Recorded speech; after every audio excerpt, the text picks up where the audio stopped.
Ratusan warga Cidahu, Kabupaten Sukabumi, Jawa Barat, pemirsa, ini merusak sebuah villa yang diduga digunakan sebagai tempat ibadah.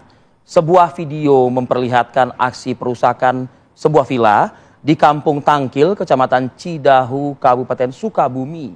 Di rekaman ini terlihat pemirsa kaca, jendela, lalu juga ada peralatan hingga juga bagian dari bangunan yang dirusak oleh sejumlah orang tak bertanggung jawab ini. Ini warga atau mungkin para pelaku ini menuding villa digunakan sebagai tempat ibadah tanpa izin.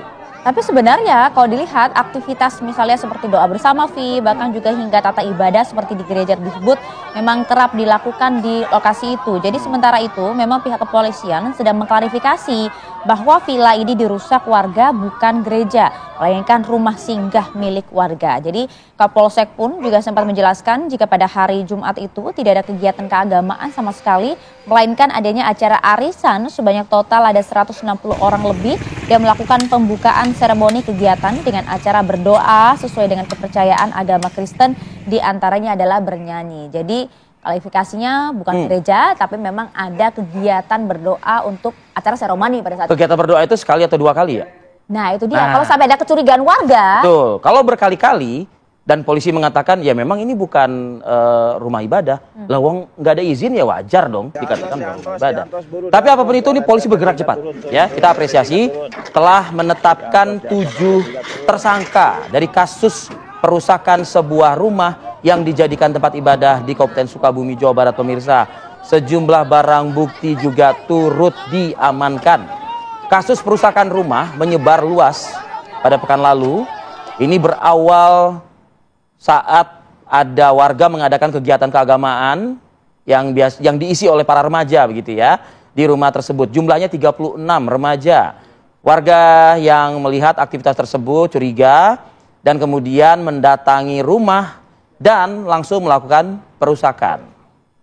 Ya, setelah dilakukan pemeriksaan ternyata terhadap sejumlah saksi ya dan juga mengumpulkan barang bukti, polisi itu tadi seperti Arif Hadi sampaikan sudah menetapkan 7 tersangka. 7 tersangka. Ke-7 tersangka dikenakan pasal 170 KUHP tentang pengerusakan. 7 tersangka ini perannya masing-masing perlu kita dalami juga ya. Apakah memang ada intelektual dadernya atau otaknya begitu? Ya, sebagai provokator misalnya. Provokator gitu, termasuk juga perusaknya. Nah, untuk menjawab ini semua, pertanyaan ini semua, alhamdulillah pagi ini sudah bergabung bersama kita Kabid Humas Polda Jawa Barat, Komisaris Besar Polisi Hendra Rohmawan. Selamat pagi, Assalamualaikum Pak Kabid. Dirgahayu, Bayangkara ke-79. Salam presisi. Ya, terima kasih ucapannya. Ucapan ulang tahunnya ya. Kita yang ke-79 ya, Mas Arif. Ya. Saya langsung izin Pak Kabid mau bertanya, ini 7 tersangka ini bisa dijelaskan perannya masing-masing Pak? Ya, dari hasil penyidikan dari Polres Sukabumi, dari penyidikan kita, dari keterangan-keterangan saksi-saksi yang sudah kita periksa cukup banyak, ada kurang lebih 11 saksi, kemudian juga mereka juga awalnya juga sebagai saksi, jadi kurang lebih ada 19-21an lah kemarin itu kita periksa. Nah, kemudian dari saksi kita naikkan menjadi tersangka. Dari situ terlihat jelas dari keterangan-keterangan yang kita peroleh itu mereka berperan dalam hal pengerusakan itu. Ya memang dia awalnya datang tidak membawa alat untuk merusak, tetapi ketika di situ dia menggunakan yang ada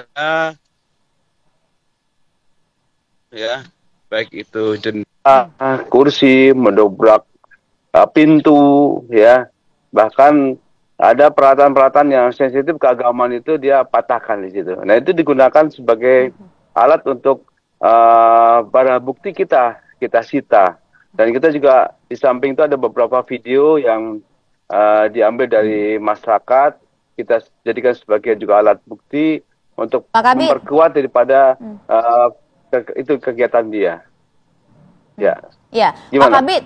Sebenarnya Pak Kabid, apa sih yang terjadi? Apakah memang ada kecurigaan dari warga? Ada beberapa kegiatan yang mungkin dianggap janggal atau justru ini memang karena kerja dari beberapa warga menjadi provokator saja? Ya memang ini permasalahannya sejak 4 bulan yang lalu lah. Sejak bulan April bahwa di tempat rumah singgah yang dimiliki oleh Ibu Ina Maria ini ya, dan juga adiknya Wedi yang melaporkan dari kasus ini, itu harapan warga tidak dijadikan tempat ibadah.